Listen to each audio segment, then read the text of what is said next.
আজ হলো মহা অষ্টমী। সন্ধেবেলায় রেডি হয়ে গেছি সাজগোজ করে। তো কোথায় যাচ্ছি ভিডিওটা দেখতে থাকুন, জানতে পারবেন।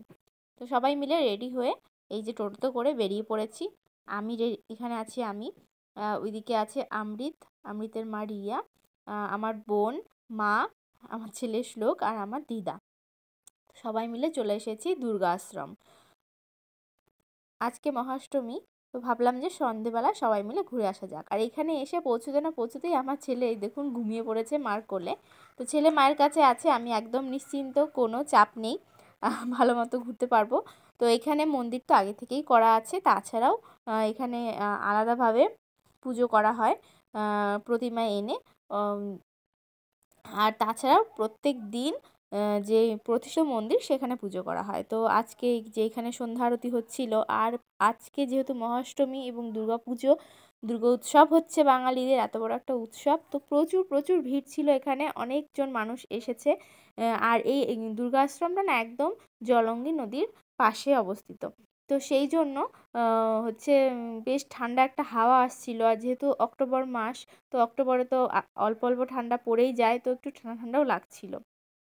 তো এখানে এসেই আমরা দেখলাম যে এখানে প্রসাদ বিতরণ করা হচ্ছে সবার জন্যই। তো আমরা সবাই মিলে এই প্রসাদ নিয়ে নিলাম, ঠাকুর প্রণাম টনাম করে। তো খিচুড়ি প্রসাদ দিচ্ছিল এখানে, তো খিচুড়ি প্রসাদ খেয়ে এই যে এখানে হচ্ছে সন্ধ্যারতির জোগাড় হচ্ছিল। আর এখানে শ্লোকও ঘুম থেকে উঠে পড়েছে, কারণ এত লোকজন চেঁচামেচি, ও আর বেশিক্ষণ ঘুমোতে পারেনি। তো সন্ধ্যারতি হবে। আর আজকের এই সন্ধ্যা আরতিটা করবেন হচ্ছে বেনারস থেকে পুরোহিতরা এসেছেন, তারাই করবেন আজকের দিনের এই সন্ধ্যা আরতিটা। তো আমরা ওয়েট করছিলাম। আর যেহেতু কোনো গরম পোশাক নিয়ে আসা হয়নি, শ্লোকও খুবই ছোট, আর কুয়াশাও পড়ছিল, তো আমরা চাইছিলাম যে তাড়াতাড়ি এখান থেকে বেরিয়ে যেতে। আর এই আরতিটা শুরু হতে হতে প্রায় অনেকটাই সময় লেগে গিয়েছিল। তো যাই হোক, আরতিটা খুব সুন্দর হয়েছে।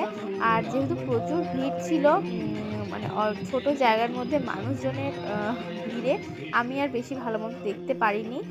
আমি এক সাইডে বসেছিলাম শ্লোককে নিয়ে, তো ওরা সবাই দেখেছিল। আমি যতটা দেখেছি ভিডিওর মাধ্যমেই দেখেছি, তো খুব ভালো লেগেছে। তো আপনারাও পুরো ভিডিওটা সঙ্গে থাকুন এবং সন্ধ্যা আরতি দেখতে থাকুন।